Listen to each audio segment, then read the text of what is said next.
G. Timothy Marshall, co-defendants pending with Judge Kathleen Ansatola. All right, thank you. Mr. Prosecutor, do you wish to be heard on bond? We do, Your Honor. Bribery is a direct attack on our system of justice, but committed by an attorney, bribery is an outright traitorous act, and such a high crime demands an equally high bond. We think the $100,000 already imposed upon his co-defendant is appropriate here also. All right, counsel, your response? Thank you, Your Honor. As the court is well aware that under the U.S. Constitution, the Constitution of the State of Ohio, in a non-capital case, that a defendant is guaranteed a non-excessive bond. And I'd like to draw your attention, Your Honor, of course, to Criminal Rule 46, which is a guide for you in setting bond, especially Section D in that matter. Unlike Mr. Calabrese, who I think Mr. McGinney is referring to as a co-defendant in this case, he was arrested. Okay. My client is here on his own via summons, and as the court is well aware, in that Section D of Rule 46, is the preferred method is recognizance. My client has been since 1974, was a probation officer, matter of fact, with Mr. McGinty.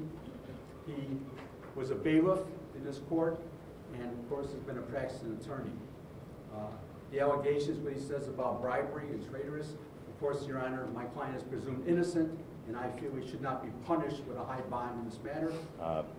Having reviewed these factors, it would seem, Mr. Prosecutor, would you agree that the only factor that seems to be appropriate is, as you outlined, the nature of the crime charge, that being a very serious, especially as lodged against a practicing attorney?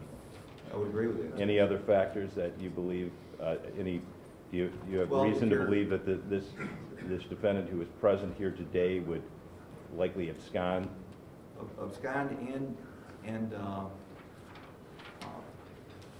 present a danger to the community. If someone is desperate enough to bribe a rape victim as an attorney, what else can we expect from him? To attack our system of justice in that way?